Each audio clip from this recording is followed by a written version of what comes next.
En el nombre del Padre, del Hijo y del Espíritu Espíritu Santo. Santo. Amén. Amén. Dios, quiero darte gracias, te damos gracias por permitir reunirnos en esta sesión. Ilumínanos, guíanos, llévanos de tu mano. Siempre condúcenos a tu verdad, que es lo que más amas, conducirnos a tu verdad.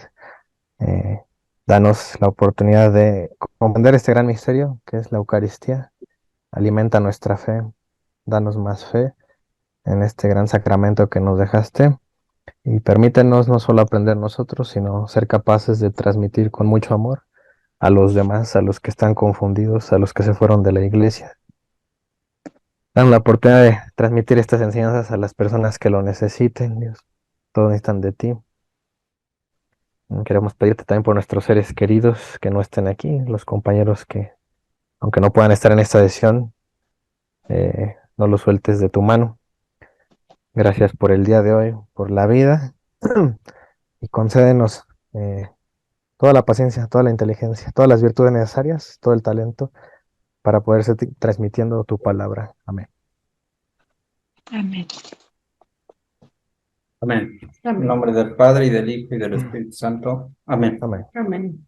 Muy bien, entonces aquí te voy a colocar como hacer anfitrión para que tú ya empieces a exponer, Diego, ¿sale? Ahí está. Y grabes para Ujú. que le des a activar la grabación y aceptar a Listo. las compañeras. Sí.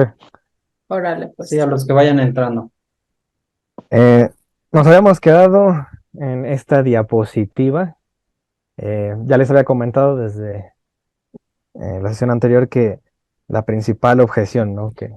O malentendido también, que tenemos respecto a la Eucaristía es generalmente la presencia de Cristo en la Eucaristía.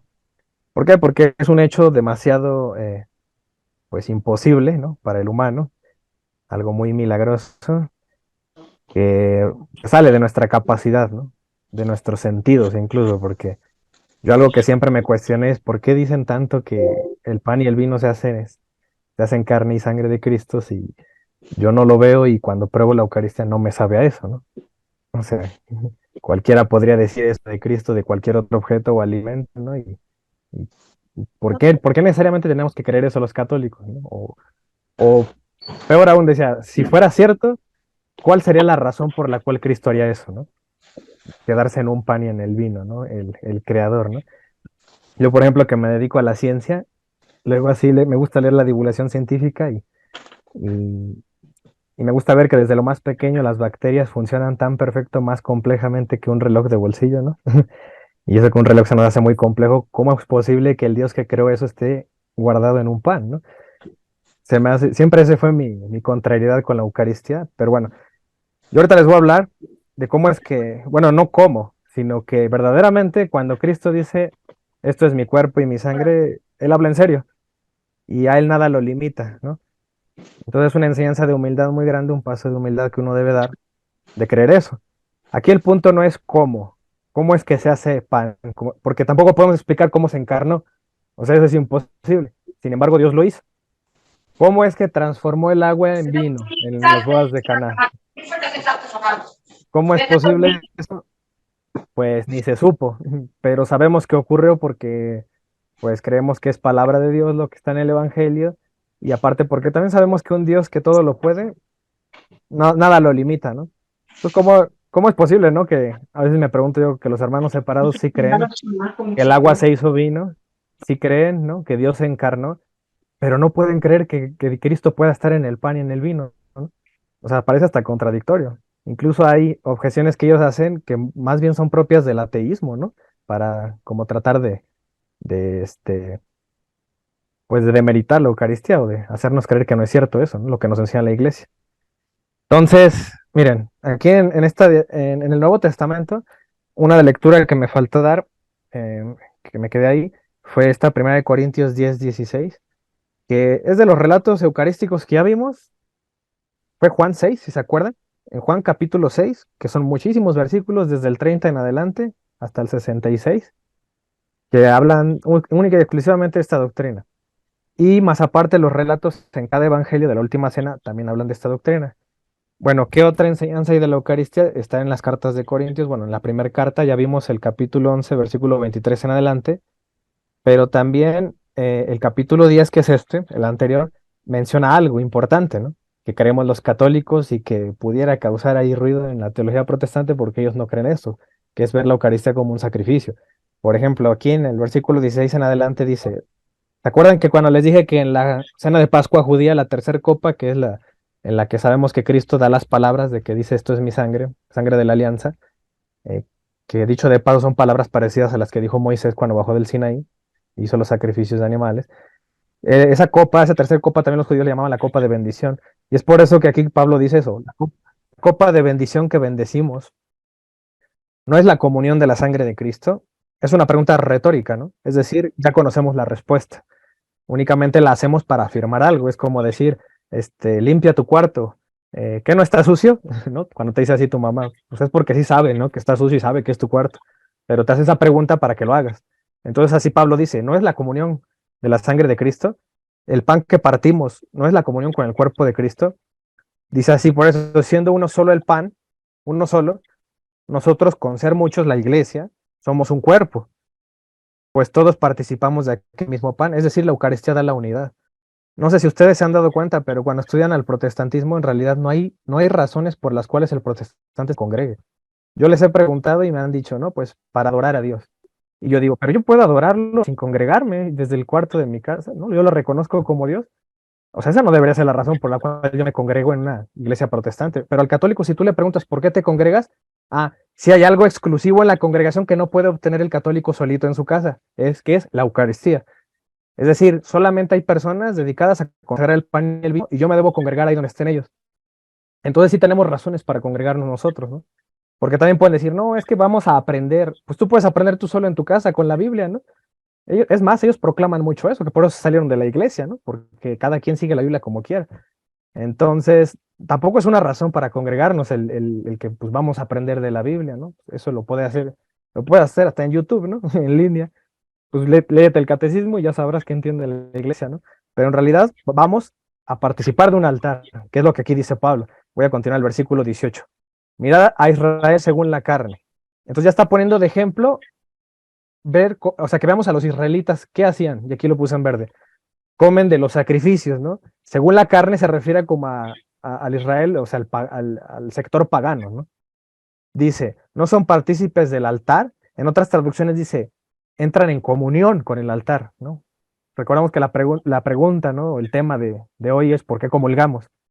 Dice ahí que ellos entraban en comunión. Dice, ¿qué digo pues? ¿Que el ídolo es algo o que sea algo de lo que se sacrifica a los ídolos? En otras palabras, lo que hacían los paganos es entrar en comunión con sus dioses. ¿Cómo lo hacían? Comiendo el sacrificio. ¿Cómo lo hacía el judío? Comiendo del cordero pascual. Ahí entraba en comunión con Dios. Después de Cristo, ¿qué hacemos? Comemos, ¿no? El sacrificio de Cristo, es decir, nos comemos a Cristo y entramos en comunión con nuestro Dios. Del mismo modo que los paganos entran en comunión con sus dioses, nosotros de manera equivalente, ¿cómo entro en comunión con el Dios verdadero? Con la Eucaristía. Entonces, por eso dicen aquí el versículo 20. Antes digo que lo que los gentiles sacrifican, a los demonios los sacrifican. Entonces hay dos caminos, ¿no? O entro en comunión con los demonios o entro en comunión con el Dios verdadero. Entonces dice aquí, y no hay Dios, o sea, se refiere a que en ese culto, en pagano, no está ahí el Dios verdadero. Y por eso Pablo advierte, dice, y no quiero que vosotros os hagáis partícipes con los demonios. Dice, no podéis beber de la copa del Señor, y aquí ya está poniendo una equivalencia, está poniendo las dos cosas juntas, ¿no? La copa del Señor y la copa de los demonios. No podéis participar en la mesa del Señor y la mesa de los demonios, o provocaros a celos al Señor. Somos más fuertes que... Aquí que está haciendo Pablo, está poniendo dos cosas que son equivalentes en ese sentido, nada más que una es falsa y otra es verdadera. En otras palabras, está diciendo que la Eucaristía es un sacrificio aquí. Y eso lo voy a enfatizar porque ahorita vamos a ver que después de la Reforma Protestante, algo que quisieron hacer los protestantes es quitarle el carácter sacrificial a la Eucaristía. Entonces, es importante eso mencionarlo, porque cuando ustedes dialoguen con un hermano separado, ellos van a insistir y van a ver su insistencia en decir, es que como la Eucaristía no es real, no es un sacrificio, porque el sacrificio ya lo hizo Cristo en la cruz, y ese fue el único, hecho una vez y para siempre, y de ahí se malentiende, ¿no? Y el católico sí sabe eso, ¿no? creemos eso. Pero nosotros creemos que la Eucaristía es una ventana a ese sacrificio. No es que hagamos otros sacrificios distintos al de Cristo. Es el mismo. Nada más que tenemos el día de hoy, después de 2000 años, el acceso a ese sacrificio. Entonces, no está mal dicho. Por eso Pablo lo entiende así, lo explica así. Porque como la Eucaristía la hacemos varias veces, él aquí está advirtiendo, es la mesa del Señor, ¿no? Tenemos acceso al único sacrificio, que es el de Cristo. Entonces, aquí lo que sigue es nada más mencionar que por eso esta advertencia que le dio a los corintios de que no participen, ¿no? De la mesa de los demonios o la copa de los demonios, nos recuerda mucho al concilio, al primer concilio de la Iglesia Católica que está en la Biblia en Hechos 15. ¿Cuál fue el motivo de ese concilio? Los judaizantes. Casi siempre un concilio se hizo o se hace, pues, porque se empiezan a propagar malos entendidos, cosas no muy claras que estén en la Biblia, y la iglesia debe pronunciarse oficialmente para decirlas, ¿no? Entonces, cuando se hizo el pronunciamiento oficial, que fue Pedro, nuestro primer papa, él menciona, ¿no?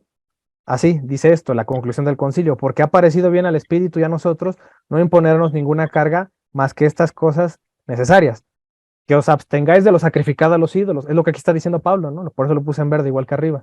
Se abstenga de lo sacrificado a los ídolos, de sangre, de ahogado y de fornicación, y de las cuales cosas si os guardéis, ¿no? Entonces ya era claro para los apóstoles advertir eso, ¿no? No pueden comer nada sacrificado a los ídolos. Y recordar que también Pablo escribe, ¿no? Ahí a los hebreos, esto, ¿no? Que ahí en Hebreos 18 dice, diciendo primero, y esto es lo que a veces algunos hermanos separados dicen, ¿no? Sacrificio y ofrenda y holocaustos y expiaciones por el pecado no quisiste ni te agradaron. Y dicen, ven, y ustedes dicen que la Eucaristía es un sacrificio, a Dios no le agradan los sacrificios. Miren, eso es un poco absurdo, ¿no? Porque, bueno, no un poco, es mucho, porque si de verdad a Dios le desagradan los sacrificios, ¿para qué sacrifica a su hijo, no? Para empezar desde ahí. ¿Por qué le agradaba el sacrificio de Isaac, no? Bueno, el casi sacrificio. Y los sacrificios del judaísmo en general. Entonces, el sacrificio siempre fue, ¿no? Un modo por el cual se le adoró a Dios y lo sigue siendo. Nada más que aquí ya aclara, ¿no? Más adelante el versículo 9 dice, y diciendo luego, he aquí que vengo, oh Dios, para hacer tu voluntad. Quítalo primero, es decir, la antigua alianza, los sacrificios de animales, para establecer esto último. ¿Qué es esto último? Aquí lo explica. En esa voluntad somos santificados mediante la ofrenda del cuerpo de Jesucristo, hecha una vez y para siempre. O sea que con Cristo se acaban todos los sacrificios de animales, pero ese sacrificio debe quedar vigente hasta hoy en día. Eso es la Eucaristía para nosotros. Entonces, si yo quiero tener una comunión real, la Eucaristía debiera ser real. Si yo quiero tener una comunión de mentirita, simbólica, una obra de teatro, bueno, pues ahí está el protestantismo que dice que es un símbolo, la cena del Señor, ¿no? Como no hay un acceso ahí con Dios directamente, pues sí, es simbólico. Pero yo quiero tener una comunión real, ¿no? Con Cristo, entonces me debo comer y beber su sangre. ¿A modo de quién? De Cristo. ¿Cómo? Con pan y vino. No a mi modo, ¿no? Entonces, es por eso que nosotros no somos caníbales, aunque les lleguen a decir, son caníbales porque ustedes creen que comen carne y sangre. No, porque en el canibalismo hay un derramamiento de sangre y nosotros comemos pan y vino. En ese sentido, los accidentes de la Eucaristía son pan y vino. Pero lo que nosotros alegamos es que nos comemos la sustancia de Cristo. ¿Qué es la sustancia? Cuerpo, sangre, alma y divinidad. Que en el Concilio de Trento, ¿no? Se explicó, se aclaró eso, que nos comemos eso de Cristo, que es el todo Cristo, íntegro, está en la Eucaristía, sustancialmente. ¿Sale? Entonces, eso es lo que quiero explicar hoy, porque hay veces que por no tener claro qué es el accidente y qué es la sustancia, el católico cae en una confusión. No sé si han visto a las señoras, porque a mí me ha pasado una vez, me regañó una señora, ¿no? De que me dijo, yo tenía el vino ahí, el vino que consagra el sacerdote, ¿no? Y después de que lo consagraron, le ayudó un poco a la Isai de Monaguillo, y me dijo, pásame a nuestro Señor, ¿no? Y yo no entendía mucho qué se refería, y se refería al vino, ¿no? Y digo, bueno, está bien, es una expresión válida, ¿no? Si sustancialmente hablamos, pero tampoco es malo decir el vino consagrado, ¿no? Y yo le dije, ¿el vino? Me dijo, no, no es el vino, no es el vino, es nuestro Señor, ¿no? Entonces, en mí entraba esa confusión, porque yo dije, bueno, está bien, pues los católicos creemos que ahí está la sustancia de Cristo, pero tampoco es malo decir vino consagrado. ¿Por qué? Recuerden que en Juan 6, en la enseñanza a Cafarnaúm, cuando Jesús explica de lo de beber su sangre y comer su carne.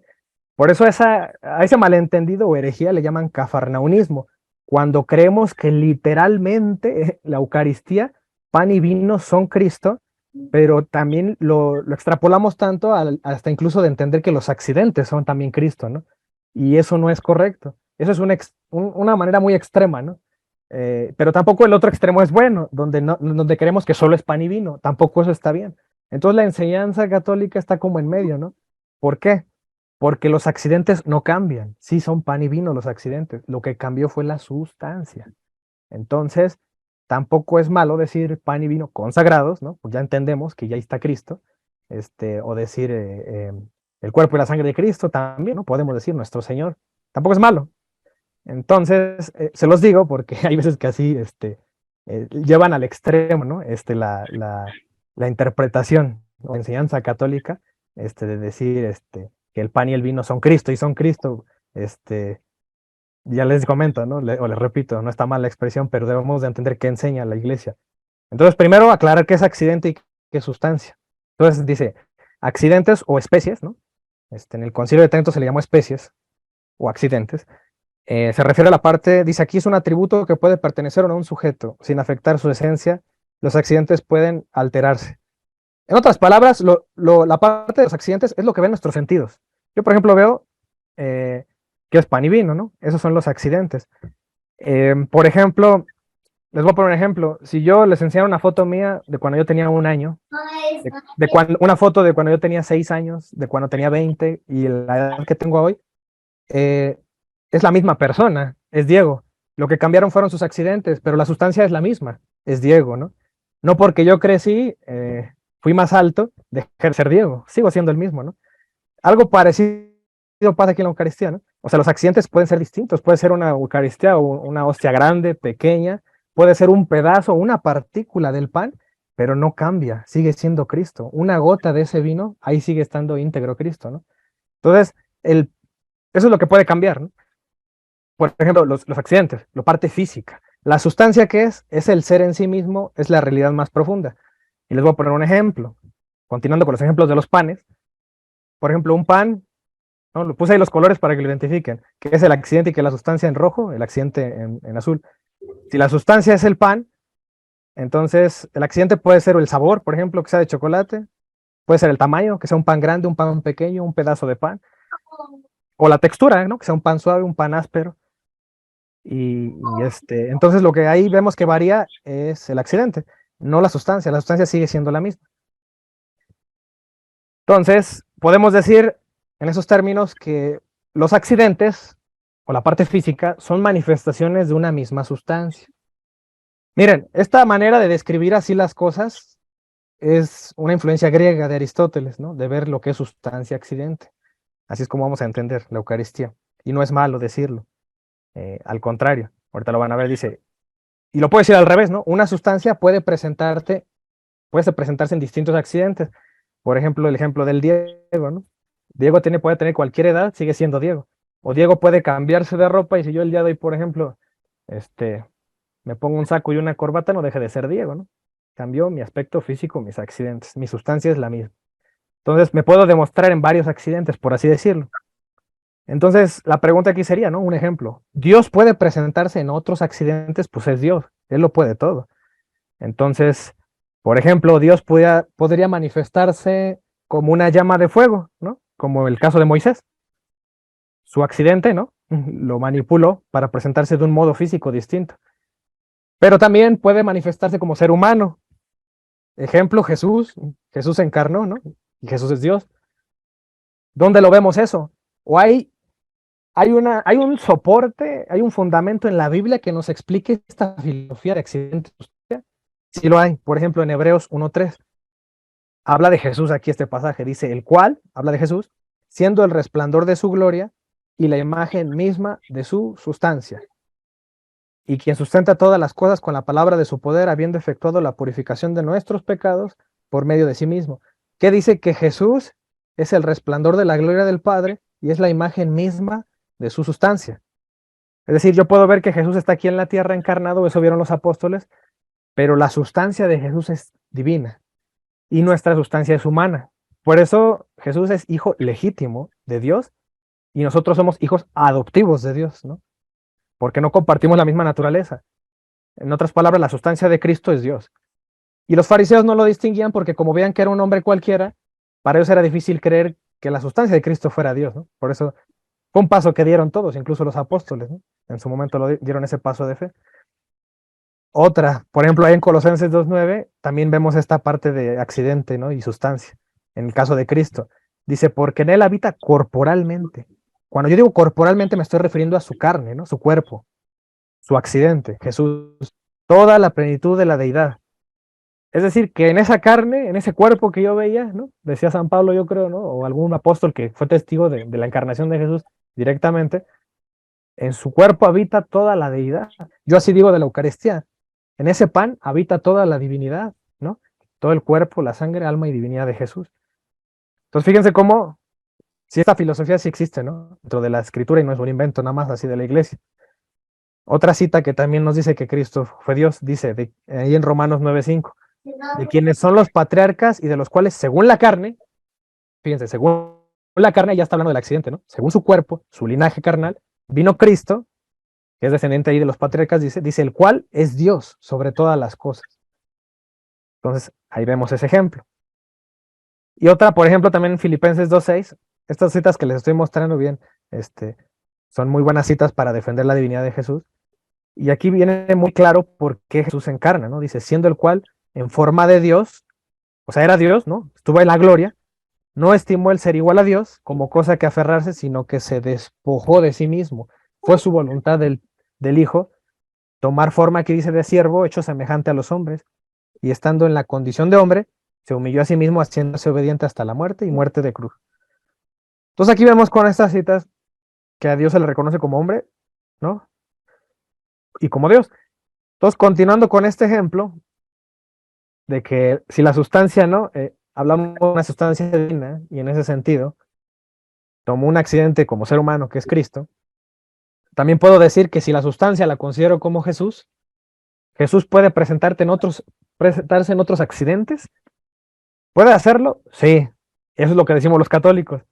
Jesús sustancialmente está en la Eucaristía, pero tomó forma de pan y de vino. Eso le llamamos Eucaristía. Ahora nada más, lo único que tiene que hacer el católico es demostrarlo, que Jesús lo dice. Y ya estaría completo esto, ¿no? Dice, ¿y si lo dijo? Sí, ya lo vimos. Juan 6:51, yo soy el pan vivo que descendió del cielo. Ya Jesús nos está diciendo eso. Si alguno comiere de este pan, vivirá para siempre, y el pan que yo daré es mi carne. Ah, bueno, entonces no está tan loco eso, ¿no? Que el católico diga que la Eucaristía es Cristo. ¿Por qué? Porque Cristo dice. No es un invento de la iglesia, ni del Papa, ni de los obispos. Es un invento de Cristo y se le ocurre hacerlo, ¿no? ¿Y quién lo puede detener? ¿Quién le puede decir que no? Pues si es Dios, le hacemos caso, le seguimos la corriente, ¿no? También en la última cena lo dijo, aquí tenemos un ejemplo en Marcos 14:22. Jesús tomó pan y bendijo, y lo partió y le dio diciendo, tomad, esto es mi cuerpo. Y tomando la copa y habiendo dado gracias, la dio, y bebieron de ella todos, y les dijo, esto es mi sangre. Y ahí está, ¿no? Lo que decimos los católicos. Ahí está demostrado, pues, que Jesús dice eso. Va a haber algunas objeciones, de una vez se las digo. Por ejemplo, acá, en Juan 6:51 dice, yo soy el pan vivo. Y va a haber protestantes que les digan, pero también Jesús dijo, yo soy la vid. También dijo, yo soy la puerta. ¿Y por qué ustedes no creen que literalmente es la puerta o la vid? ¿No? Esa objeción es bien común. ¿Por qué si creen que aquí el pan es literal, pero no creen que Jesús es una planta de uvas, ¿no? O Jesús es una puerta, literalmente? Porque aquí se interpretan, dicen ellos, a su conveniencia, ¿no? Que ahí está en el pan, pero no interpretan literalmente que es una planta de uvas o una vid, ¿no? Entonces, aquí es claro, ¿no? O sea, digo, ahorita no voy a tener tanto en eso, pero esas objeciones, digo, en ese sentido pareciera, ¿no? Que ahí la lógica no la aplicamos. Pero no es así, miren, porque Juan 6 es un capítulo tan amplio donde se explica ampliamente esta doctrina. Y no se hizo un capítulo así para decir que Dios es la puerta, ¿no? Jesús es la puerta o Jesús es la vid. Ese es número uno, ¿no? Y en la otra es que hay mucho sustento en los relatos de la última cena donde se aclara y se insiste en que Cristo ahí está, en el pan y en el vino. La otra es que cuando dice Jesús, yo soy la vid, y dice, ustedes son como los pámpanos o como las ramas, ahí está ya haciendo una equivalencia, ustedes son como las ramas.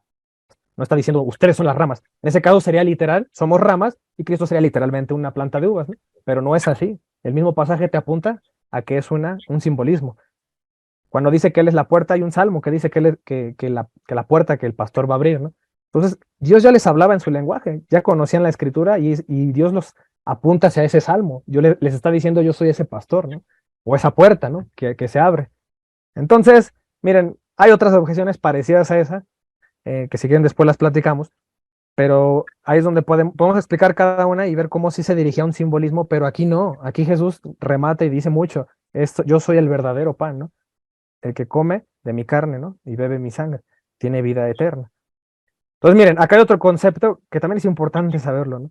Que es la concomitancia en la Eucaristía. Y yo veo esto que casi nunca la explican en la catequesis, pero es importante saberla porque hay veces que el católico piensa, o a veces el protestante también objeta eso, ¿no?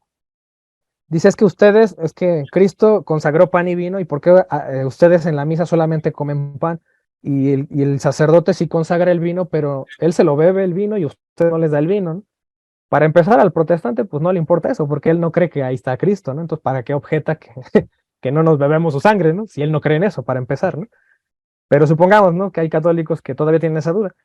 Eh, la concomitancia, lo voy a explicar aquí, dice, es un concepto que retoma Santo Tomás de Aquino, y lo voy a explicar como él lo dice. Dice, después de la consagración, dice aquí está el verdadero cuerpo de nuestro Señor. Pero, dice, y su verdadera sangre juntamente con su alma y su divinidad bajo la apariencia del pan y del vino. Aquí, lo que explica Santo Tomás, dice, el cuerpo bajo la apariencia del pan y la sangre, eso está, dice, bajo la apariencia de vino en virtud de las palabras. Cristo dice eso en la última cena, ¿no?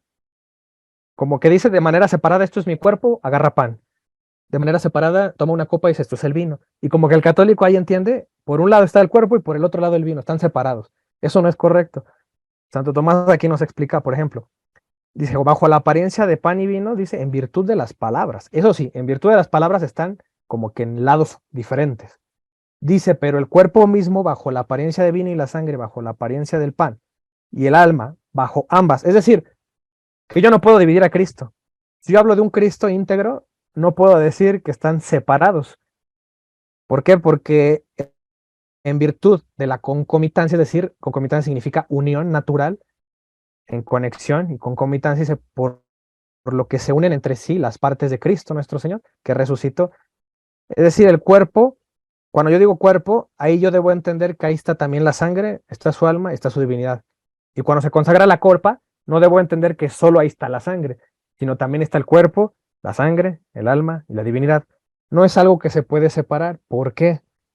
Porque cuando nosotros tomamos la Eucaristía, acuérdense qué palabras decimos. Anunciamos tu muerte, proclamamos tu resurrección. Ven, Señor Jesús. Y cuando decimos eso de que proclamamos la resurrección, todavía no tomamos el pan y el vino. Lo hacemos un rato después, ¿no? Dice unas palabras el sacerdote y pasamos a la Eucaristía. ¿Qué quiere decir? Que proclamamos su resurrección cuando está ahí la Eucaristía. Es decir, yo también me como un Cristo resucitado. ¿Y qué pasa? Que cuando fue el sacrificio de Cristo, se separa el cuerpo y la sangre, pero en la resurrección se unen. Ah, entonces eso es lo que yo como, la unión, ¿no? Un Cristo ya resucitado.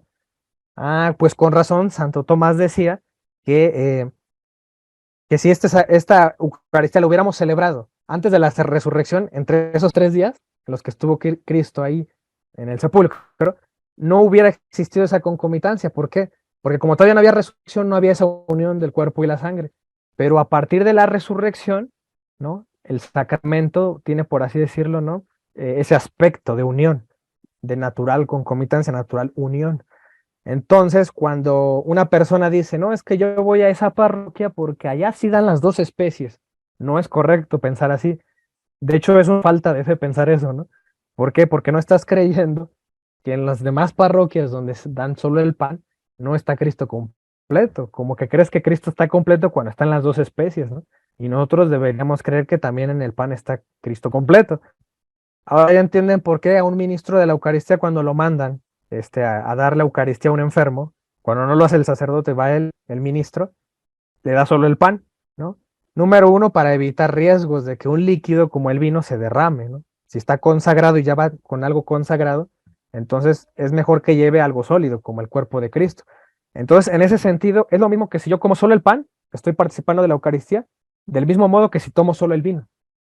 Si la Eucaristía fuera solo vino, también está bien hecho, porque ahí está todo en Cristo, ¿no? Todo íntegro.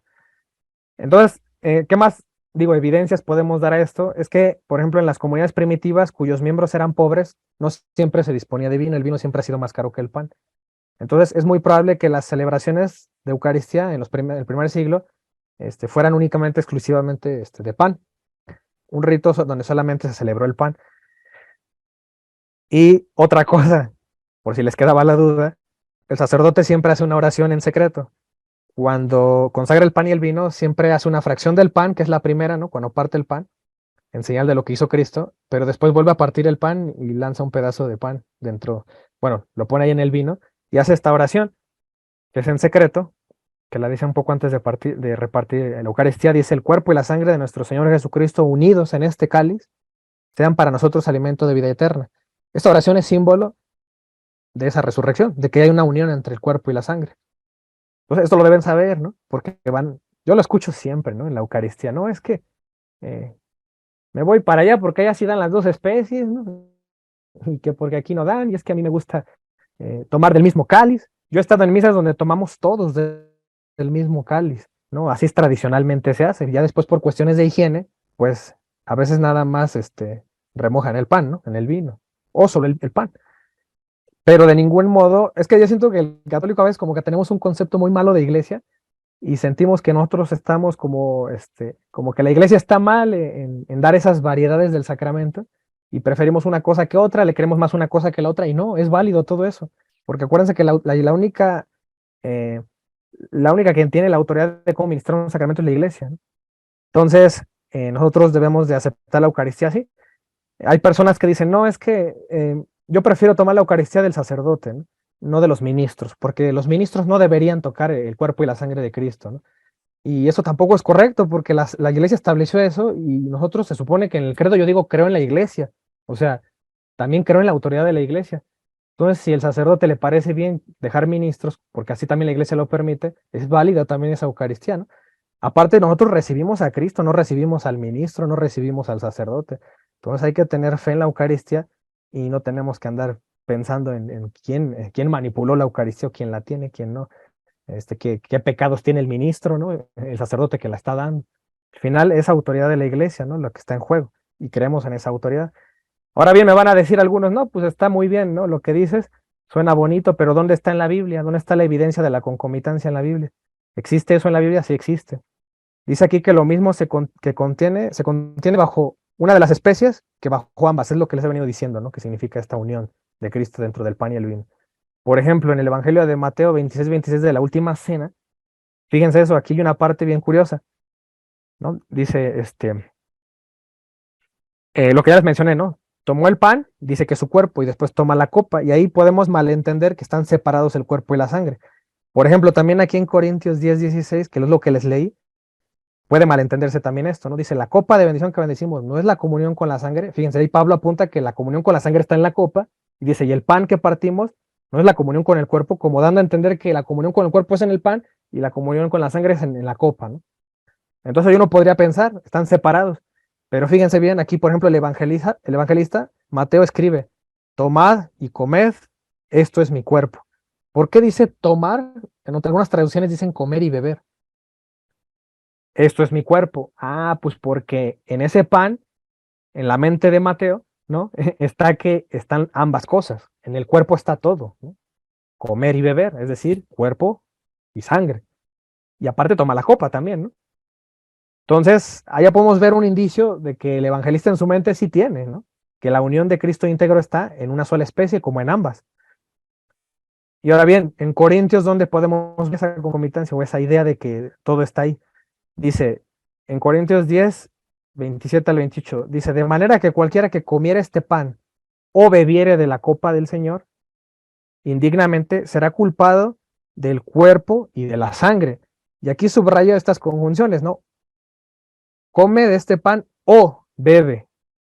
Es culpado del cuerpo y de la sangre, de los dos. Es decir, que si yo solo como pan, indignamente soy culpado del cuerpo y de la sangre. Si bebo solo vino, soy culpado del cuerpo y de la sangre. ¿Por qué de las dos? Si nada más es una sola especie. Ah, pues porque Pablo en su mente tiene la idea de... Sí, les comentaba eh, que aquí en este pasaje de 1 Corintios 10, 27 al 28, dice que qué pasa cuando como y bebo indignamente de la Eucaristía, ¿no? Dice, el que comiere de este pan o bebiere esta copa del Señor indignamente será culpado de ambos, cuerpo y de sangre del Señor. Y les comentaba, ¿no? Que si solo como pan, soy culpado de ambos, ¿no? De comer indignamente, del cuerpo y de la sangre. Y si bebo solo de este vino, por eso dice pan o bebiere, ¿no? Comiere o bebiere. También soy culpado de ambos, ¿no? Entonces aquí es la clara prueba de que aún en el pan, aún solo en el vino están ambos, cuerpo y sangre del Señor. Entonces, eso es lo que les quería decir. Eh, hay otro pasaje que también creo que también es muy claro. ¿Recuerdan cuando allá en Lucas 24, están unos discípulos que van camino a Emaús y se les aparece Jesús y no lo reconocen hasta que parte el pan? ¿Recuerdan eso, no? Esto está en Lucas 24:30.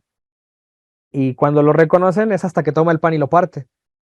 Entonces ahí hay una enseñanza muy buena porque siguiendo esta enseñanza, dice, y aconteció, dice que estando sentado con ellos a la mesa, tomó el pan y lo bendijo. Si se acuerdan que eso es la Eucaristía, ¿no? Tomar el pan, bendecir, partirlo, esos son los elementos importantes. Lo partió y les dio. Entonces les fueron abiertos los ojos y le reconocieron, mas él se desapareció de su vista. Y levantándose a la misma hora volvieron a Jerusalén y hallaron a los 11 reunidos y a los que estaban con ellos que decían, ha resucitado el Señor verdaderamente y ha aparecido a Simón. Entonces ellos contaban las cosas que les habían acontecido en el camino y cómo le habían reconocido al partir el pan. Entonces, fíjense aquí, la primera cosa que quiero señalar, jamás aquí se menciona que Jesús tomó el vino, solo tomó el pan. Es decir, que con el pan es suficiente para que yo reconozca a Cristo. ¿Ven? Entonces, no hay problema en que en la Eucaristía el sacerdote, aunque yo sé que en Estados Unidos sí tengo entendido que ahí sí dan las dos especies, pero acá de este lado, ¿no? En México, pues depende también del obispo, ¿no? Y a veces del sacerdote. Pero fíjense cómo en la Biblia está un ejemplo de Eucaristía sin vino, y aún así es Eucaristía. Entonces, Cristo toma el pan y aún así lo reconoce. Aquí una enseñanza bonita de esto es que también el católico es como aquel discípulo de Maús que reconoce a Cristo al partir el pan. Otros, sin embargo, no lo reconocen, ¿no? Aquellos católicos que dicen, no, es que si no hay vino, yo no voy a esa misa, ¿no? Porque tiene que estar el pan y el vino. No, es suficiente con el pan para reconocer porque ahí está todo Cristo, en el pan. O solo en el vino, claro, ¿no?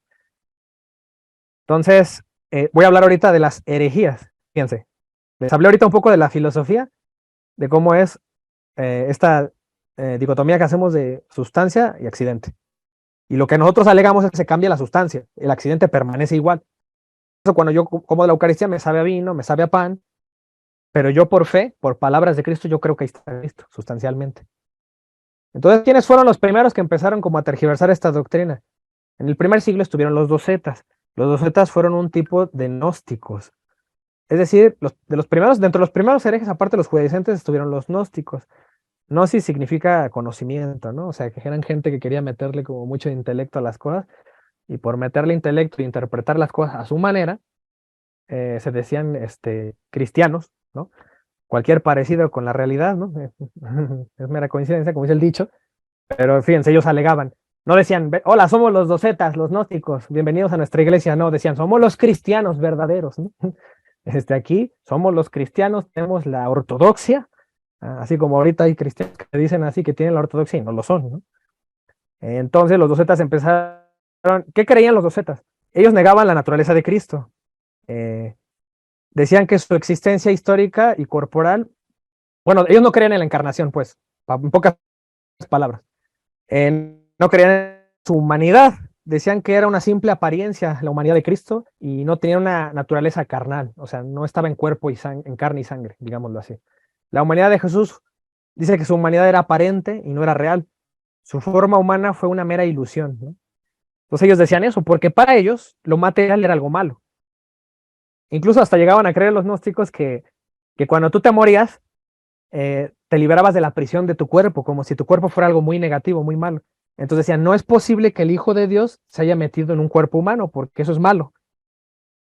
Entonces, es muy parecido, ¿no? Lo que dicen los protestantes de que no importa el agua del bautismo, no importa el aceite, no importa el pan y el vino, lo que importa es tu fe, ¿no? Así como que una relación puramente espiritual. Algo muy semejante, ¿no? A esta herejía. Entonces negaban lo material, como que para ellos era malo. Pero entonces por eso encontramos en el Evangelio de Juan, y Juan fue muy insistente en su Evangelio y en sus cartas también, siempre insistió en la naturaleza humana de Cristo. Por eso ahí en Juan 1:14 leemos versículos como este, ¿no? Y aquel verbo fue hecho carne y habitó entre nosotros. Entonces, ¿qué quiere decir esto?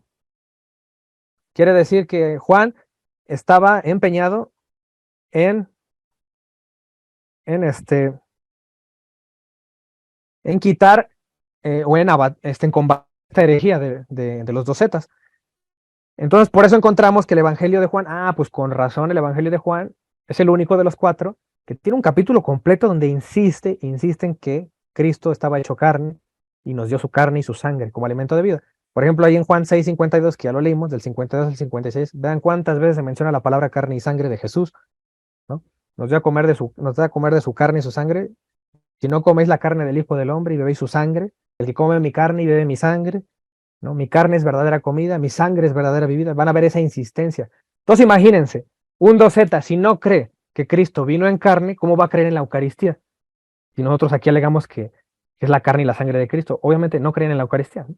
Porque decían Cristo jamás fue una ilusión nada más su cuerpo. En realidad no se encarnó. Y hay herejías de todo tipo, ¿no? Herejías contra la naturaleza carnal de Cristo, como esta. Hay herejías contra la divinidad de Cristo. Ahí tenemos a los arrianos y a los testigos de Jehová que en estos tiempos, ¿no? que sostienen ese tipo de ideas. Y bueno, entonces la iglesia se pronuncia, Juan pues da sus cartas, sus evangelios donde aclara esto.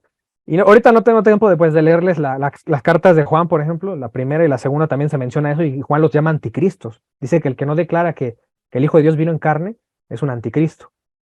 Entonces ahí nada más para que le echen ojo, ¿no? Que queda muy claro eso.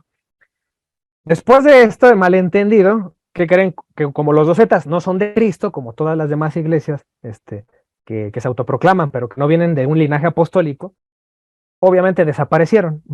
¿Por qué? Porque ni las puertas del infierno podrán contra la iglesia de Cristo, eso lo dijo Jesucristo. Por eso la iglesia católica ha existido durante 20 siglos y nunca ha sido derrumbada.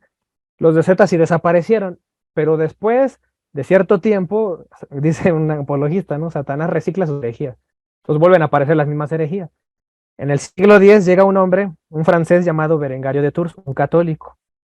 Él fue el primero, después de los docetas, que pone en tela de juicio la validez de la Eucaristía. Él afirmaba, dice, que si una sustancia desaparece, dicen los católicos, desaparece la sustancia del pan.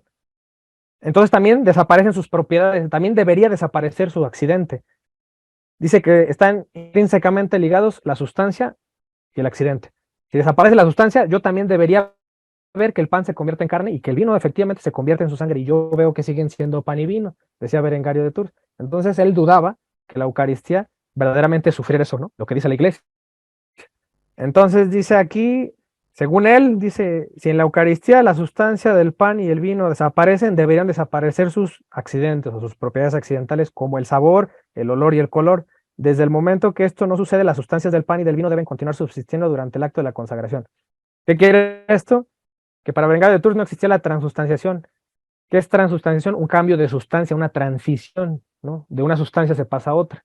Él decía, no ocurre eso, ¿por qué? Porque yo sigo viendo que ahí está el pan y el vino. Entonces, según él, debe estar forzosamente ligada la sustancia del accidente. Si cambia una, cambia la otra, debe cambiar. Y hay algunos protestantes que siguen diciendo eso, ¿no? Incluso ponen de ejemplo las bodas de Caná. En las bodas de Caná, el agua se convierte en vino, cambió su sustancia y también su accidente se hizo vino. Entonces quieren decirnos a nosotros, y ustedes andan creyéndose el cuento de que el pan nada más cambió la sustancia. No, debe cambiar también el accidente, si eso es cierto, si lo que ustedes dicen es cierto, debe ser así. No, eso no es correcto. ¿Por qué? Porque ellos quieren encerrar a Dios como en una caja, ¿no? Dios solo puede hacer esto. Y no puedes creer que también solo cambie la sustancia y los accidentes los deje iguales. O sea, ¿qué limita a Dios? ¿O de verdad Dios debe estar limitado? Para Dios existe debe someterse a lo que tú dices, ¿no? Al ejemplo de las bodas de Canaán. No, la verdad es que Dios todo lo puede, y lo que alegamos nosotros es que cambia la sustancia y Dios puede hacerlo. Y si Él quiere, deja el accidente así, intacto, y no lo cambia. Y sin embargo, algunas veces lo ha hecho. En el caso cual de los milagros eucarísticos, donde cambió la sustancia, pero cambió el accidente también. Y vemos por eso que del pan surge sangre humana, ¿no? Incluso músculo cardíaco humano, ¿no? Ahí ven, por eso ven al doctor, ¿no? Este, a Ricardo Castañón, ¿no? Que hace ese tipo de investigaciones, donde efectivamente ven ahí, ven la sangre humana y el tejido muscular humano. Entonces, es en los pocos casos en los que Dios se deja ver, ¿no? Y deja por visto, ¿no? Que este misterio de la transustanciación existe y es real, y nos lo confirma con un milagro. Ya después de esto, Berengario de Tours le lo regañaron, le dijeron que se retractara, que no puede enseñar ese error, y creo que al final sí se retractó, dijo, bueno, no sé si lo dijo de compromiso genuinamente, pero a partir de eso fue en el siglo X, y la Reforma Protestante llega en el siglo XVI. Pero aclaro esto, Berengario de Tours fue por ahí del año 1040 y tantos, fue cerca del cisma con la Iglesia Ortodoxa, fue en el 1054, y en el año 1215 se hace un concilio, el Concilio Cuarto de Letrán, eso apréndanselo, porque en ese concilio es cuando se dogmatiza la transustanciación. Es decir, hay confusión, Berengario de Tours aporta esa confusión, pero la Iglesia tiene que pronunciarse, a ver, hay una confusión, hay que aclarar qué hemos creído desde siempre, desde los apóstoles. Se dogmatiza la transustanciación y se explica. Y ya el concilio, la intención que tiene es arreglar un problema. Quedó aclarado. Pero como ya saben, llega Martín Lutero y dice, no, ya no le vamos a creer a la Iglesia. Entonces todos los concilios a la basura, toda la autoridad que dejó Cristo a la basura, y ahora vamos a creer solo en la Biblia. ¿Y qué creen?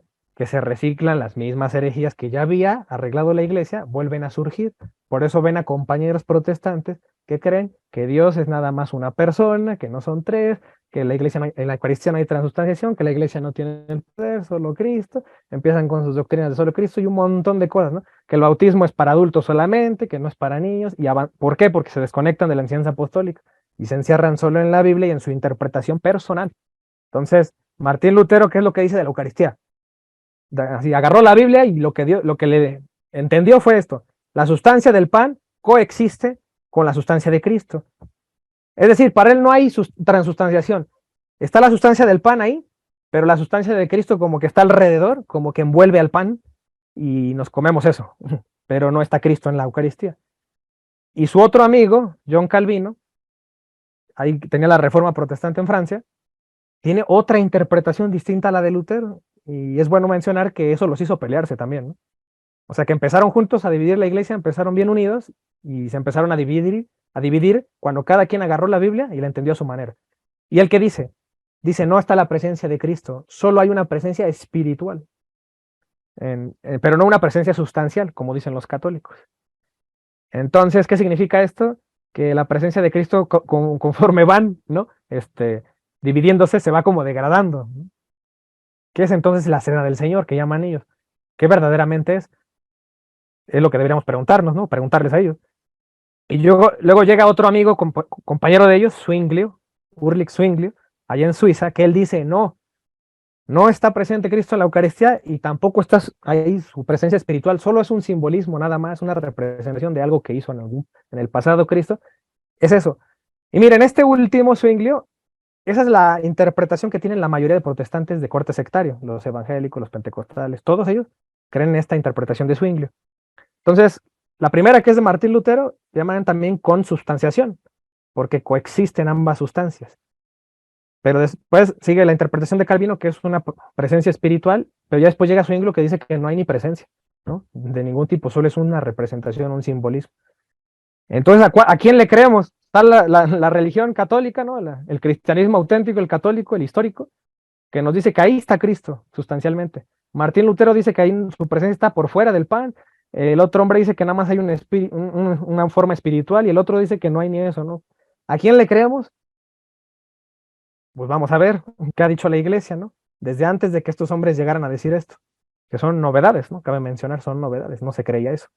Por ejemplo, en la Didache Que estos reformadores, también lo debo mencionar, le querían quitar el carácter sacrificial, ¿no?, de la Eucaristía. Para ellos no había sacrificio.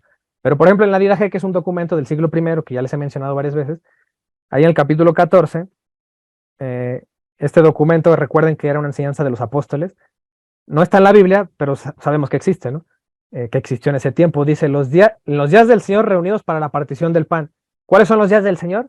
¿Se acuerdan ahí en Apocalipsis 1:10? Cuando dice el día del Señor, Juan, es el domingo. Por eso unas traducciones de la Didache dicen el domingo reunidos para la partición del pan. O sea, fíjense, ¿desde cuándo se reúnen los domingos en la Eucaristía? Y la acción de gracias, por eso se llama Eucaristía. Acción de gracias. Después de haber confesado vuestros pecados, se parece mucho a lo de los católicos, ¿no? Hay que confesarnos para ser partícipes dignamente de la Eucaristía. Dice, para que sea puro vuestro sacrificio. Entonces los primeros cristianos sí creían que era un sacrificio, no es como los protestantes después de 15 siglos que vienen a enseñarnos otra cosa.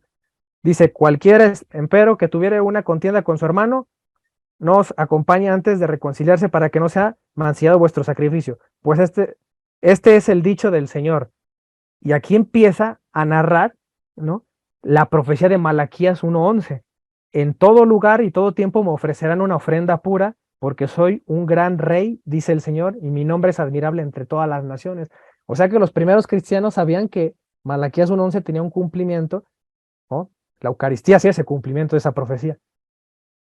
Y ahora les voy a mostrar un personaje que yo admiro mucho, soy muy devoto de él, que es San Ignacio de Antioquía, que para mí es de los padres de la iglesia mi favorita, porque este padre, y ustedes van a ver muchos testimonios de pastores protestantes que se convirtieron al catolicismo hasta que leyeron a San Ignacio de Antioquía. ¿Qué leyeron esas personas? Esto que les voy a presentar. San Ignacio de Antioquía fue el discípulo del apóstol Juan, también fue discípulo de Pablo y discípulo de Pedro, conoció a los tres. Ahora vamos a ver qué le enseñaron Pablo, Pedro y Juan a San Ignacio. Dice aquí en una de las cartas de San Ignacio, partiendo de un mismo pan, que es medicina de inmortalidad, antídoto para no morir, sino vivir por siempre en Cristo Jesús. Partiendo de un mismo pan, que es medicina de la inmortalidad. ¿Ustedes creen que la interpretación de Lutero encaja aquí? La de Zwinglio, la de Calvino. ¿Quién de ellos le va a llamar al pan medicina de inmortalidad si ellos no creen que ahí está Cristo en el pan? Si nada más lo envuelve Cristo o está ahí nada más espiritualmente. Solamente alguien que crea que en el pan está Cristo podría decir esta frase. San Ignacio dice esto. También escribió San Ignacio, no siento placer por la comida corruptible, sino por los deleites de esta vida. El pan de Dios quiero, que es la carne de Jesucristo. Solo un católico diría eso.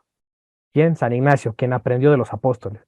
Del linaje de David, y por bebida quiero la sangre de él, el cual es caridad incorruptible. Y uno más claro dice, de la Eucaristía, habla de los docetas, acuérdense que él fue discípulo de Juan, vivió en tiempos de los docetas.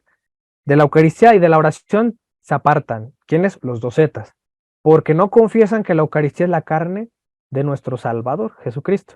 La que padeció, es la misma carne que padeció por nuestros pecados, la que por bondad resucitó del Padre. Por tanto, los que contradicen al don de Dios, litigando, se van muriendo. Es decir, que si ya no participo de la Eucaristía, según San Ignacio y la iglesia del primer siglo, vas muriendo, ¿no? Si no participas de esa Eucaristía. Uno más, dice San Justino Mártir, ¿no? San Justino Mártir aprendió también, no directamente de los apóstoles, pero sí aprendió de San Policarpo. Policarpo era compañero de San Ignacio de Antioquía. Y estos a su vez eran discípulos de Juan. ¿Qué decía San Justino Mártir? Dice, este alimento se llama entre nosotros Eucaristía, el cual a ningún otro es lícito participar, sino el que cree en nuestra doctrina, que nuestra doctrina es verdadera. Ahora entienden por qué allá en el sínodo alemán dicen, hay que darle la Eucaristía a todos, hasta a los protestantes, a los divorciados. No, no, ¿por qué? Porque la tradición nuestra dice que solamente pueden participar los que creen que ahí está Cristo, ¿no? O sea que un protestante no podría participar de nuestra Eucaristía hasta que haga el credo, ¿no? Enfrente de la congregación y confiese eso y sea auténticamente católico. Dice, y que no ha sido purificado con el bautismo para el perdón de pecados, es decir, de un bautismo de por medio. Dice, y para regeneración, y que vive como Cristo enseñó. Es decir, hay que portarnos como Cristo lo más posible, ¿no? Para ser partícipes de esta Eucaristía. Dice, porque estas cosas no las tomamos como pan ordinario, ni bebida ordinaria. Ya ven, y los reformadores dicen que sigue siendo pan, pero aquí chocan con la historia, ¿no? Aquí no es un pan ordinario ni bebida ordinaria según San Justino, sino que así como por el verbo de Dios, habiéndose encarnado Jesucristo nuestro Señor, tuvo carne y sangre para nuestra salvación. Así también se nos ha enseñado que el alimento eucaristizado mediante la palabra, es decir, el verbo de oración, procede de Él.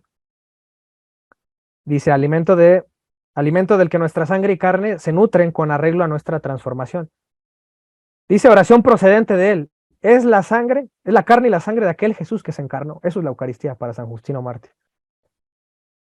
Y ya, bueno, hay muchos más padres de la iglesia que les podría mencionar, ¿no? Pero estos son como los más cercanos a los apóstoles que dan un testimonio muy bueno. Por ejemplo, San Ireneo, que fue otro que tuvo contacto también con San Justino Mártir, menciona esto, ¿no? Dice que tomó el pan, que es algo de la creación, y dio gracias diciendo, este es mi cuerpo. Y de la misma manera afirmó que el cáliz, que es de la creación, era su sangre. Y enseñó la nueva oblación. Es decir, lo que el católico hace es la oblación. La inmolación es otra cosa. La inmolación es, pues, cuando Cristo es inmolado, ¿no? Sacrificado. Eso fue una vez y para siempre. Pero lo que sí se puede repetir es la oblación, es decir, la representación de la pasión, ¿no? En la Eucaristía hacemos eso. Volvemos a presentar esa pasión, ¿no? Entonces, desde la última cena hasta la resurrección. Dice, del Nuevo Testamento, es la nueva oblación del Nuevo Testamento. Es decir, la antigua oblación era con los animales, ¿no? Ahora la nueva oblación es con el cuerpo y la sangre de Cristo. La cual, recibiendo la de los apóstoles, la Eucaristía se recibió de los apóstoles, según según San Ireneo, ofrecen todo el mundo a Dios.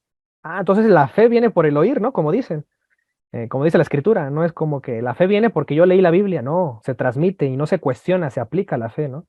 Se recibe. Entonces eso es lo que lamentablemente el protestantismo no hizo, no recibió fe, la cuestionó todo el tiempo y se desviaron.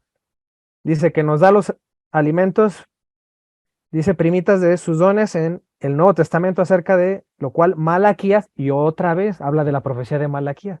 Entonces vean esa insistencia, y la puse hasta acá abajo, ¿no? Lo que dice Malaquías, porque en todo lugar se ofrecerá sacrificio a él, y este será puro y su nombre es glorificado entre las gentes.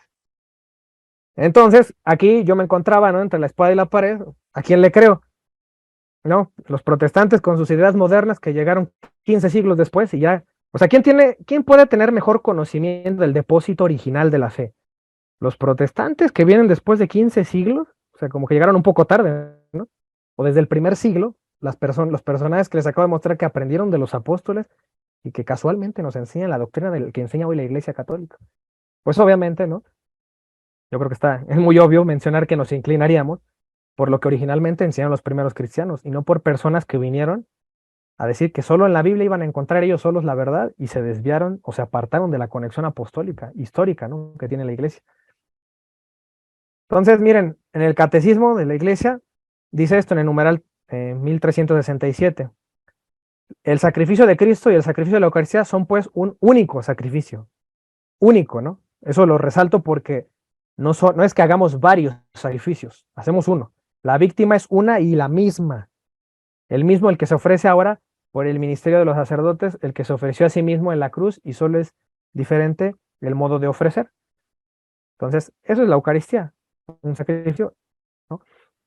Y dice acá, bueno, eso nos hace recordar a la cita que ya leí de Hebreos 10, 8 al 10, donde dice que somos santificados, acá lo pongo en rojo, ahí en el versículo 10, en esa voluntad somos santificados mediante la ofrenda del cuerpo de Jesucristo, hecha una vez y para siempre. Ese sería el soporte bíblico de este numeral del catecismo. Entonces es un sacrificio incruento, es decir, sin derramamiento de sangre, que va a representar o a volver a presentar el sacrificio cruento en la cruz. Ese sí fue cruento, el de Cristo en la cruz. Entonces, este es un sacrificio que renovamos o actualizamos. Como no me tocó vivir en ese tiempo, para ser partícipe de esa alianza, de esa última cena, yo participo en la Eucaristía. ¿Quién puede participar en la Eucaristía? Según aquí el derecho canónico, en el canon 912 dice todo bautizado, a quien el derecho no se lo prohíba puede y debe ser admitido a la Sagrada Comunión, todo bautizado. Para que pueda administrarse la Santísima Eucaristía a los niños, se requiere que tengan un suficiente conocimiento y hayan recibido una preparación cuidadosa. En el caso de los niños deben ser preparados, de manera que entiendan el misterio de Cristo en la medida de su capacidad y puedan recibir el cuerpo del Señor con fe y devoción. Entonces dice que puede ser ministrado a los niños que se hallan en peligro de muerte, dice sí, si son capaces de distinguir el cuerpo del alimento común y de recibir la comunión con reverencia. Es decir, de darle un respeto, ¿no? Siempre. Que tengan esa conciencia los niños. Entonces aquí ya, bueno, este pasaje nada más lo menciono para recordar, ya lo leí. ¿Por qué es así? Porque el que bebe, come y bebe indignamente será culpado del cuerpo y de la sangre del Señor, ¿no?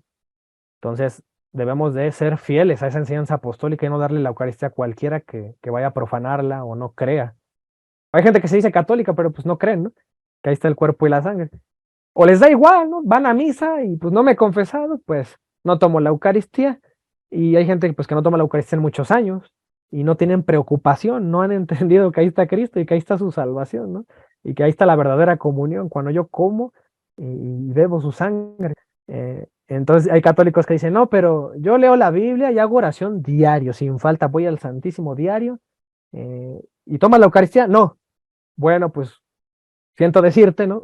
Que cuando Cristo dijo, el que come y bebe mi sangre, permanece en mí, yo en él, no dijo que el que vaya diario al Santísimo, el que haga oración diario, ¿no? O el que lea la Biblia diario, en mí permanece y yo en él. No, es hasta que come su carne y bebe su sangre. Esa es la verdadera comunión que nos enseña Jesús. Entonces podrán hacer muchas cosas piadosas, pero la verdadera comunión no la van a tener hasta que no participen de la Eucaristía. Entonces fíjense, en la Dida G hay una enseñanza muy bonita en el capítulo 9. Dice, como este pan partido fue esparcido sobre las montañas, es decir, de manera semejante que el trigo está disperso, ¿no? En el campo, en la montaña, y todo se une para hacer un mismo pan. Dice, reunidos se hizo, ¿no? Permite a tu iglesia ser reunida desde los confines de la tierra a tu reino, porque tuya es la gloria y el poder por Jesucristo para siempre. Pero no permitáis que nadie coma o beba de la Eucaristía, excepto los bautizados en el nombre del Señor, porque cuanto a esto el Señor ha dicho, no deis lo santo a los perros. O sea, fíjense cómo era de radical Cristo, no den lo santo a los perros, decía. Es decir, lo santo solamente es para gente con fe y gente que cree en esto. Y ya por último, nada más les voy a mencionar, bueno, casi último, ¿va? Todavía estamos a tiempo. Si Jesús nos trae una nueva Pascua, el día de Pascua instituye la Eucaristía, nos trae un nuevo maná, ¿no? Porque así como el pueblo israelita sobrevivía en el desierto con el pan, que es el maná, nosotros tenemos que sobrevivir en este desierto de la vida, ¿no? ¿Y cómo sobrevivimos? Pues con otro pan distinto, más perfecto, porque no nada más nos ayuda, nos da alimento, nos da vitaminas, por así decirlo, ¿no? Nos da vitaminas espirituales. Es decir, Cristo ahí está, el verdadero Dios está ahí presente, es un pan más perfecto. Entonces, si seguimos con esa analogía de que Cristo es el nuevo Moisés, dicen los primeros cristianos, o el nuevo Adán también lo mencionan, es decir, es el nuevo mediador de una alianza. Entonces, si Jesús, o bueno, Moisés nos trajo un éxodo, ¿se acuerdan que ese día que se instituye la Pascua, fue en una noche, y después hicieron el éxodo, se fueron de ahí, de Egipto, de la esclavitud? Entonces, Jesús cuando nos instituye la nueva Pascua, ¿nos traerá un nuevo éxodo? Sí, eso es cierto, y ahorita se los voy a mostrar en la Biblia, ¿dónde está? Porque a veces pasa desapercibido cuando leemos la Biblia. Por ejemplo, desde el Antiguo Testamento ya nos avisaba esto Isaías. Isaías 42:6 dice, yo Jehová te he llamado en justicia y te sostendré por tu mano, te guardaré, te pondré, le está diciendo, ¿no? Dios Padre a Jesús, te pondré por pacto al pueblo, por luz de las naciones, para que abras los ojos de los ciegos y para que saques de la cárcel a los presos y de casas de prisión a los que moran en tinieblas. Fíjense que en rojo marco lo que tiene que ver con una liberación. Jesús nos va a traer una liberación. Dice acá en otra profecía de Isaías 49, casi lo mismo dice. Dice, en ti aceptable te oí y en el día de salvación te ayudé y te guardaré y te daré por pacto al pueblo para que restaures la tierra, para que heredes heredades, para que digas a los presos, salid. Otra vez vemos esta analogía con la cárcel, ¿no? Y a los que están en tinieblas. Entonces, Cristo nos trae una liberación del mismo modo que Moisés les trajo la liberación al pueblo hebreo. Pero vamos a ver que la esclavitud del pueblo hebreo es también una analogía a la esclavitud que vivimos hoy en día. ¿Cuál es esa esclavitud? La esclavitud del pecado. ¿Cuándo la dijo Jesús? Allá en Juan 8:32, por ejemplo, dice, y conoceréis la verdad y la verdad los hará libres. Le respondieron, linaje de Abraham somos y jamás hemos sido esclavos de nadie. ¿Cómo dices tú seremos libres? Es decir, fíjense, para los apóstoles, aún aprendiendo de Jesús, no distinguían todavía que ellos eran parte de una esclavitud. Jesús les responde, de cierto os digo, que todo aquel que hace pecado, esclavo es del pecado. Ah, o sea, es la prisión del pecado. El pecado me trae unas cadenas que debo liberarme. Y el esclavo no queda en la casa para siempre, el hijo sí queda para siempre. Dice, así que el hijo o es decir, Jesús, os libertare, seréis verdaderamente libres. Entonces, con razón, ¿se acuerdan allá cuando el pueblo fue liberado, pero fue al desierto? Y se quejaron con Moisés, dijeron, nos hubiéramos quedado en Egipto, allá sí comíamos bien, acá venimos a sufrir al desierto. Hagan de cuenta que los tiempos no han cambiado. En estos tiempos hay gente que todavía dice, ay, pero yo estaba bien en el pecado, ¿no? Yo me disfrutaba robando, metiéndome con muchas mujeres, ¿no? Y ahora tengo que seguir a Jesús y ya no tengo que hacer eso, ¿no? Entonces, vean esta analogía o ese paralelismo de que, ¿qué nos quiere decir esto? Que el pecado sí da ciertas comodidades, pero al final sigue siendo esclavitud. Entonces yo debo de tomar la decisión, o sigo a Cristo, ¿no? O sigo el pecado. Entonces, pues yo quiero seguir a Cristo. Entonces, debo seguir o seguir a este profeta que es Cristo, del mismo pueblo que a Moisés, para confiar en que iban a ser liberados. Entonces, ¿en qué parte habla de este éxodo? Más precisamente es en la transfiguración, que está en Lucas 9:28 dice, aconteció como 8 días después de estas palabras que tomó a Pedro, a Juan y a Jacobo o a Santiago, que es el mismo, y se subió al monte a orar. Jesús sube al monte Tabor y se lleva a estas personas. ¿Ustedes creen que lo haya hecho a propósito? Sí, porque la intención es que Jesús quiere que haya testigos. Pedro, Juan y Jacobo. Dice, y entre tanto que oraba, la apariencia de su rostro se hizo otra, y su vestido blanco y resplandeciente. Y aquí dos varones que hablaban con él, los cuales eran Moisés y Elías. Entonces, lo que ven estos tres apóstoles es que Jesús platica con Moisés y con Elías, no que el que está muerto ya nada sabe, ¿no? Como dicen los protestantes, no están al pendiente de los vivos. Pues resulta que sí, que Moisés y Elías están al pendiente ahí de Jesús. Y fíjense, dice, quienes aparecieron rodeados de gloria y hablaban de su partida, que iba Jesús a cumplir en Jerusalén. ¿Sí recuerdan qué significa la palabra éxodo? Significa salida o partida. Entonces, qué curioso, ¿no? Que Moisés se aparece y Moisés vivió ¿cuántos años antes de Cristo? Vivió como 1200 años antes de Cristo. ¿Y por qué en espíritu ahorita aparece y habla con Jesús? Y más curioso aún, ¿no? Está ahí Moisés representando la antigua alianza y Elías representando a los profetas, y hay una voz en el cielo que dice a los apóstoles, este es mi hijo, ¿no? Y es decir, está resaltando la figura de Cristo sobre la antigua alianza y sobre los profetas. ¿Qué quiere decir? Que Cristo tiene un poder mayor a que cualquier profeta y trae una alianza mejor que la de Moisés. Eso es lo que significa la transfiguración. ¿Y por qué Moisés, que vivió un éxodo, por qué habla con Jesús de otro éxodo? ¿Es cierto esto que dice que hablaban de su partida y esto significa éxodo? Sí. Si tú te vas a la traducción del original del Evangelio de Lucas, vean aquí lo puse en rojo, aquí abajito, esto dice éxodos, ¿no? Significa partida. Entonces, en el original, el griego, éxodos se traduce como salida. Por eso en los evangelios, todas las Biblias van a ver que esa traducción dice su salida, pero en realidad ahí también se puede traducir como su éxodo. Es decir, hablaban de un éxodo que iba a hacer Jesús en Jerusalén. Entonces el paralelismo es todavía más marcado, de que Jesús verdaderamente trae una alianza en su sangre y viene a darnos una liberación, ¿no? Entonces yo les quería dar este paralelismo para que vieran que no está muy desconectado la analogía o el paralelismo que hay entre Moisés y Jesús. Y que Jesús también nos trae una liberación y que esa liberación viene cuando aceptamos, ¿no? Comer y beber su sangre. Entonces yo creo que hasta aquí le dejo. Bueno, aquí terminó la presentación. Y todavía hay bastante tiempo para que pues pregunten sus dudas, sus objeciones. Sí, muy bien. Sí, está bien, la verdad. Ajá, sí. Hola, buenas noches. Buenas Buenas noches, noches. ¿cómo estás? Bueno, pues antes que nada, mucho gusto otra vez. Contenta con este nuevo horario que nos pusimos. Bueno, que nos hicieron, gracias. Y sí tengo una pregunta para Diego. Sí, adelante. Bueno, de hecho, dos. Diego, usted comentó algo sobre algo de gnóstico. ¿Esto tiene que ver con los movimientos esos que se anuncian, los movimientos gnósticos? Son grupos de movimientos gnósticos. Así. Sí, bueno, la definición puede tener, por ¿cómo se llama? La definición del nombre, del gnosticismo, que es conocimiento. Ajá. Sí he oído que hay unos gnósticos modernos, ¿no? Sí. En sí, es que no es que sean exactamente los mismos en el sentido de que proceden de los tiempos de Cristo, no. O sea, no tienen ese linaje, no tienen una sucesión, ¿no? De que son los mismos. Pero Sí, sí sí se le puede decir gnóstico, ¿no? Por eso viene de ahí la palabra agnóstico, también, ¿no?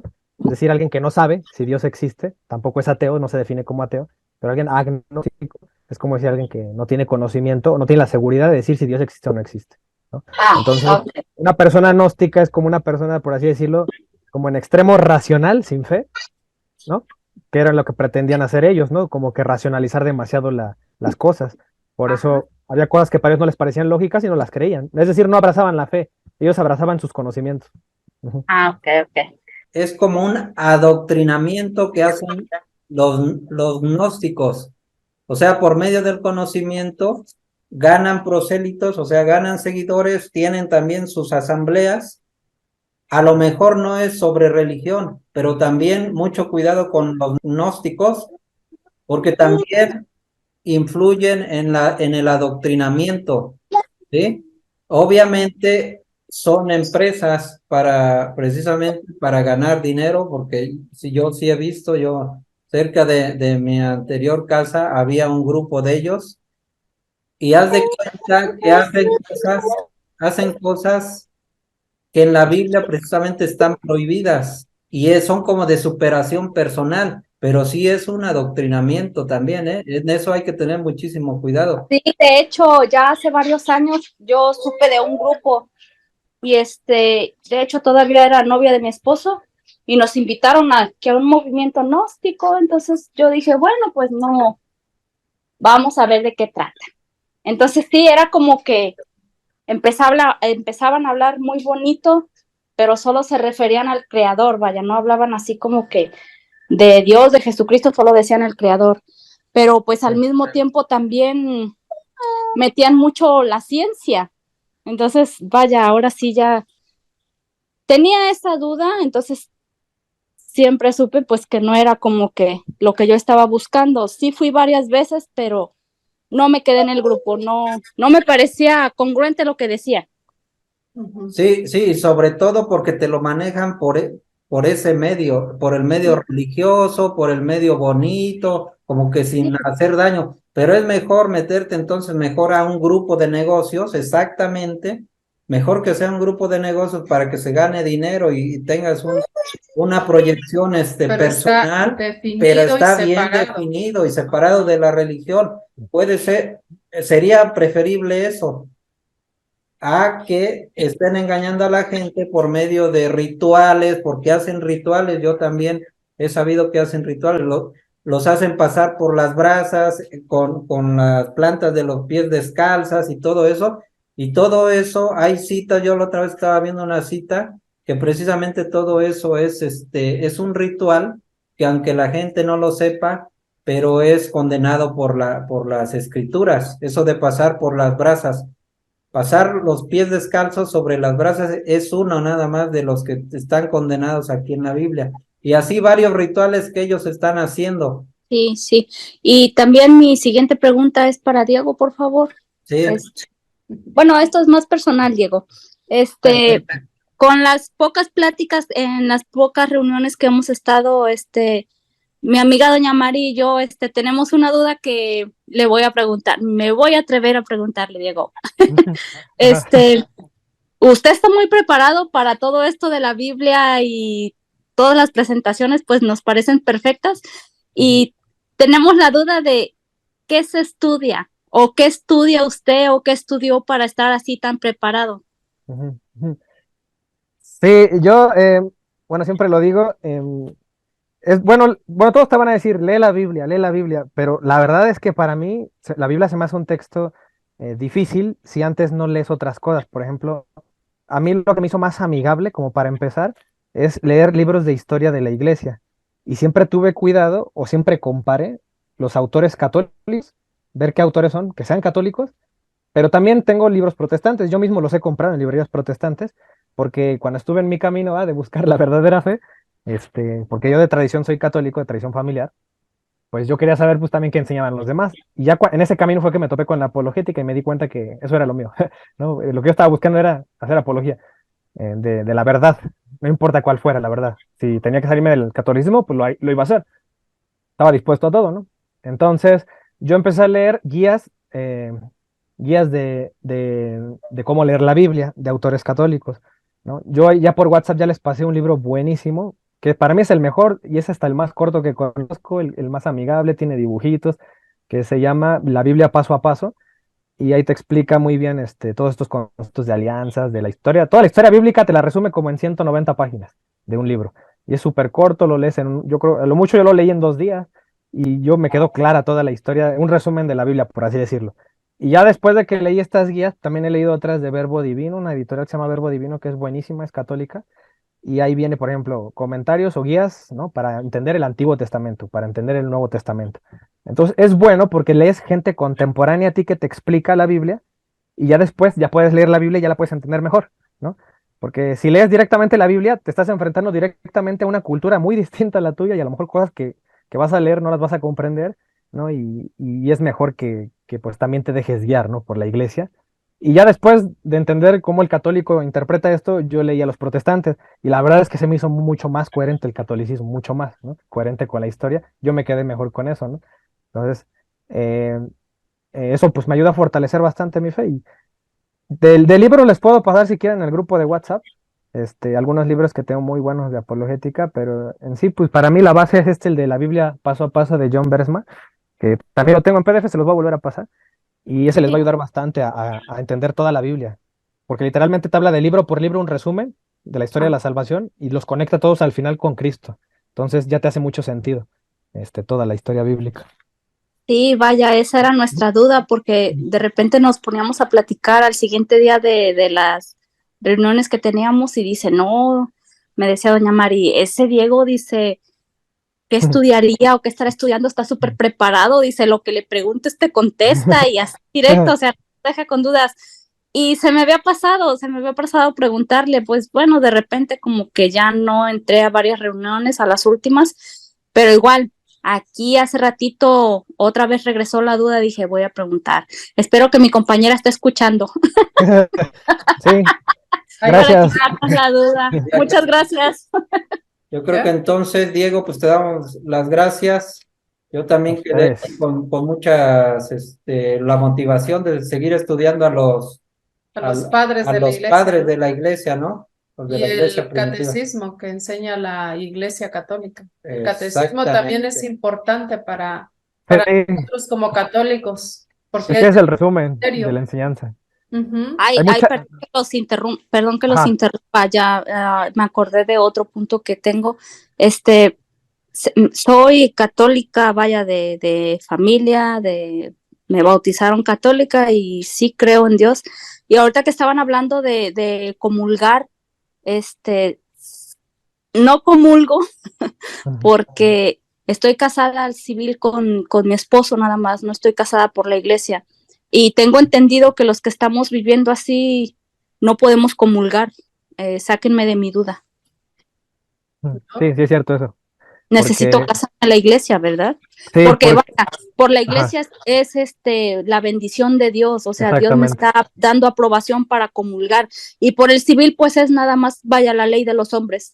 Sí, bueno, yo quiero agregar algo. La mayoría de jóvenes en estos tiempos no se quieren casar, ¿no?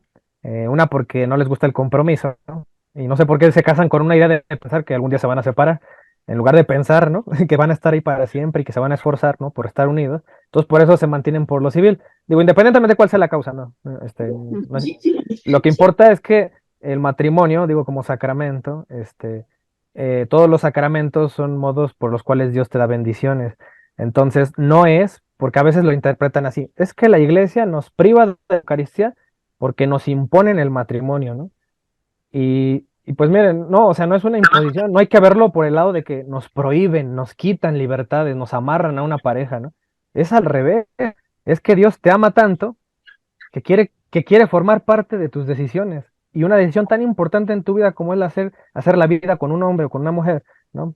En mi caso, ¿no? Si me casara yo, Dios quiere formar parte de ese plan y tú lo estás excluyendo cuando no te casas, ¿no? Entonces, es como no, es como negarle la amistad a Dios. Entonces, si yo no quiero, o sea, si no hay de mi parte esa comunión con Dios, entonces tampoco podría participar en la Eucaristía, porque sin el matrimonio, pues se incurre en el pecado ¿no? divorciar relaciones sexuales, pues de la fornicación, el concubinato, ¿no? Todo eso. Entonces, digamos que ante los ojos de Dios, pues ya es válido, ¿no? Ya lo haces formar parte de tu vida cuando tú te casas. Y eso es lo que Dios quiere, ¿no? Darte las bendiciones, porque eso es el sacramento, darte bendiciones a partir de un sacramento, eso es un canal.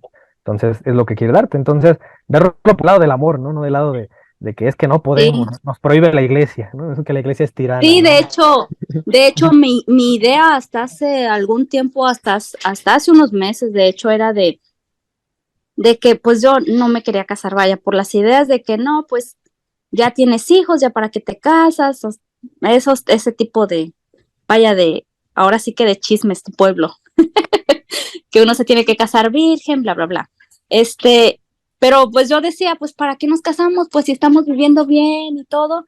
Y también tenía la idea de que, pues, ¿para qué nos casamos si vamos a hacer una fiesta nonona en grande, vamos a invitar a medio mundo y después nos vamos a divorciar? Vamos a ese punto que acaba usted de mencionar, de que nos casamos con la idea de que nos vamos a divorciar y no debe de ser así. Nos tenemos que casar con la idea de echarle los kilitos, los dos, vaya, como pareja.